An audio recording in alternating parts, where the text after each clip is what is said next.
Price of a Rose, a Beauty and Beast fairy tale retelling by Bird Nash. Narrated by Grace Winpenny and Rick Browning. The library at Thornhall was Sir Griffin's retreat, his haven. When he shut the door, he could escape into soothing silence. His books could transport him to another place where the events of the last 11 years had never happened.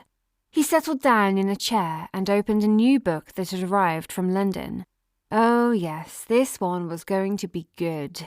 He was lost in chapter 3 when he became aware of Grizzle standing beside his chair. His butler gave a small cough.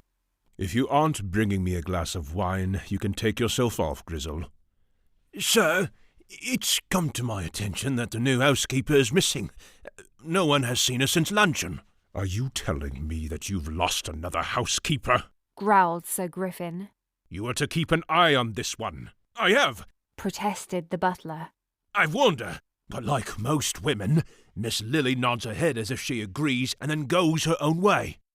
Realising that his plan for an afternoon of leisure was not going to happen, Sir Griffin stood and tossed his book down on his seat. In the doorway, he saw the pale faces of the 2 housemaids. They quickly ducked behind the doorframe.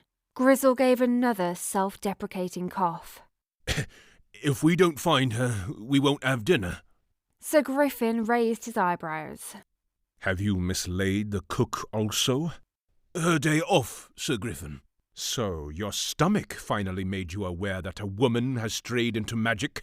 At least Grizzle had the decency to look a bit abashed at this comment. Sir Griffin demanded impatiently. "Are you sure she hasn't run away like that other woman? The one before this one?" "No, sir, she didn't run away. She left bread rising. She wouldn't do that. Most particular is Miss Lily about her baking." Sir Griffin tapped his foot. "Where have you looked?" "We've checked the entire house." "But she hasn't left the house, so she's out of place?" "It's why I thought it'd be best to tell you." As Sir Griffin walked out of the library, the 2 housemaids gave curtsies. "What about you two? What do you think?" The 2 girls looked at each other, startled to be asked for their opinions. Under Sir Griffin's commanding stare, one of them spoke.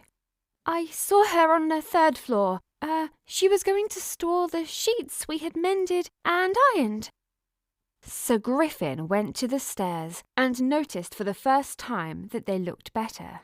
His nostrils flared, taking in the slight smell of beeswax. Grizzle followed Sir Griffin up the stairs. Abby and Sally trotted up behind the butler.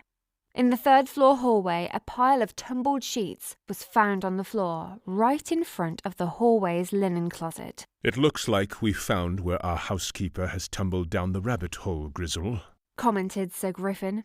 They all stared at the pile of laundry as if it would reveal Miss Parker hiding underneath. Grizzle said, "What do you plan on doing, sir?" "Bringing her back, of course. We can't have the house thinking it can abduct the staff. We may be monsters, but we will maintain some standards." Thank you for listening to Price of a Rose by Bird Nash, narrated by Grace Winpenny and Rick Browning. Find more great stories like this one at the author's website, birdnash.com. Follow her on Goodreads and BookBub to be notified of new releases.